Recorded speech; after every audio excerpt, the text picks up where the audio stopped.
সবাই দেখছে যে রাজা উলঙ্গ, তবুও সবাই হাততালি দিচ্ছে, সবাই চেঁচিয়ে বলছে সাবাস সাবাস।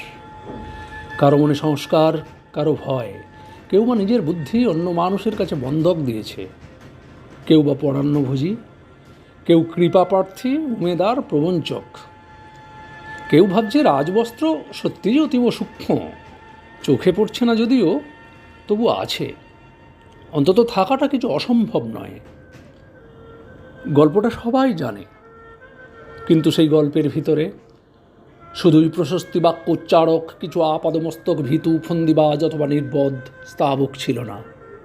একটি শিশুও ছিল, সত্যবাদী, সরল, সাহসী একটি শিশু। নেমেছে গল্পের রাজা বাস্তবের প্রকাশ্য রাস্তায়, আবার হাততালি উঠছে মুহুর্মুহু, জমে উঠছে স্তাবক বৃন্দের ভিড়। কিন্তু সেই শিশুটিকে আমি ভিড়ের ভিতরে আজ কোথাও দেখছি না। শিশুটি কোথায় গেল? কেউ কি কোথাও তাকে কোনো পাহাড়ের গোপন গুহায় লুকিয়ে রেখেছে?